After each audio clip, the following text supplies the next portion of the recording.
नोटबंदी ने देश के बाजारों में अघोषित धारा 144 लगा दी है। सब्जी मंडियों से भीड़ गायब है। छोटे राशन की दुकानों पर सन्नाटा पसरा हुआ है। गोलगप्पे और चाट की दुकानों पर लोगों की भीड़ नहीं लग रही है। बैंकों और एटीएम से पैसे नहीं निकल रहे हैं। लोग करे भी तो क्या करें, मानो जैसे हर किसी की जिंदगी की रफ्तार थम सी गई हो।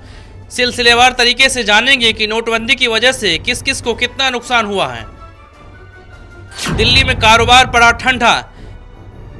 राजधानी दिल्ली में रेस्टोरेंट, टैक्सी, ऑटो जैसी सेवाओं पर नोटबंदी का असर पड़ा है। लोग नए और छोटे नोट बहुत बचा बचा कर खर्च कर रहे हैं, क्योंकि बैंकों और एटीएम लोगों को निराश कर रहे हैं। पूरी घट गई ये, एकदम काम फाम है नहीं, बिल्कुल ही आगे खाली खाली है। 4 दिनों से क्या स्थिति है? एकदम नुकसान में जा रहा है। अरे बहुत ज़्यादा नुकसान में जा रहा है जी, बहुत ज़्यादा नुकसान में जा रहा है। काम है नहीं बिल्कुल ही रोड पे। सवारी को बैठाओ, सवारी मीटर पे भी नहीं बैठती है। किराए का मकान अपना मकान है नहीं, किराए पे रहते, किराया नहीं दिया अभी तक हमने जाके मकान का भी। मंडी को लगी नोटबंदी की नजर। नोटबंदी के बाद मंडियों में सन्नाटा पसरा है। किसान उदास परेशान हैं। मंडियों में चर्चा है तो इस बात की कि नोटबंदी ने हम सबको बर्बाद कर दिया।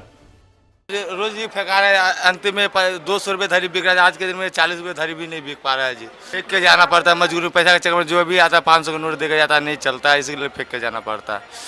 व्यापार पे बहुत असर पड़ रहा है, इतना असर पड़ रहा है कि या 200 रुपये धरी बिक रहा है, मगर आज के दिन में 40 रुपये धरी भी नहीं बिक रहा है जी। ट्रांसपोर्ट की हालत खस्ता। वैसे देखा जाए तो सबसे ज्यादा नुकसान इन्हीं लोगों को हुआ है।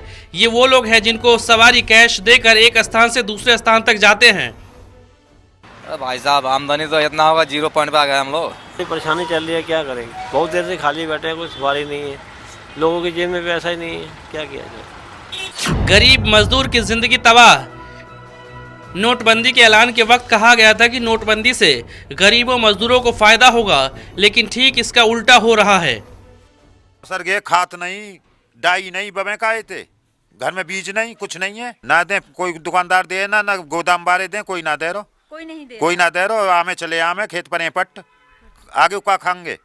सर मेरे पास, मैं कहीं से कमा के लाया, मेहनत से या मजदूरी से, किसी ने मुझे 1000 का नोट दे दिया। मुझे 50 रुपए का सामान लेना है, वो 2000 का नोट दुकानदार नहीं देगा खुले। मान लो अगर मुझे खुले दे दिए तो वो दूसरा भी 2000 का लेके चला गया, उसने भी 20 रुपए का सामान ले लिया, तो उसे भी कहाँ से वो खुले दे देगा। नोटबंदी से व्यापारी परेशान। नोटबंदी के बाद व्यापारी का काम मंदा हो गया है। शादी के सीजन में खरीदारी 50% की कमी आई है। 10 साल से काम अच्छा है, लेकिन जो ये नोटबंदी की वजह से काम में फ़र्क पड़ा हमारे। पहले बहुत रश होता था, यहाँ पैर रखने की जगह नहीं होती थी। इतना क्राउडली एरिया होता है यहाँ कि आदमी भी चढ़ता है। और अब ये नोटबंदी की वजह से बहुत फ़र्क पड़ा है। यहाँ 40 या 45% फ़र्क पड़ा है मैम। नोटबंदी ने बिगाड़ा घर का बजट। नोटबंदी के बाद घर परिवार चलाना मुश्किल हो गया है, क्योंकि किसी किसी के पास तो खाने तक के भी पैसे नहीं हैं। बहुत ज्यादा घट गई है। 50% घट चुकी है जी। हाँ 50%। तो कितने साल से दुकान चला रहे हैं आप? अब वही करीब 21 साल हो गए। 21 साल जी।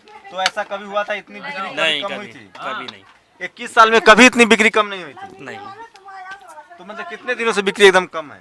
जी, जब से प्रधानमंत्री जी ने 8 नवंबर से नोटबंदी लागू की है, उसी टाइम से हो गया। नोटबंदी ने बनाया लाखों लोगों को बेरोजगार। लोगों के पास काम नहीं होने की वजह से एक अनुमान है कि दिल्ली से अब तक 5 लाख मजदूरों का पलायन हो चुका है। ये कुछ आंकड़े आपके सामने हमने रखे हैं। इससे साफ पता चलता है कि नोटबंदी से किसी का भला नहीं हुआ है। बिना तैयारी के नोटबंदी का फैसला लागू होने से हर कोई हैरान है, परेशान है, लेकिन पीएम मोदी और उनके मंत्री नेता नोटबंदी के फायदे बताने से पीछे नहीं हट रहे हैं। लेकिन जमीनी हकीकत कुछ और ही है। Bureau report, national Dastak.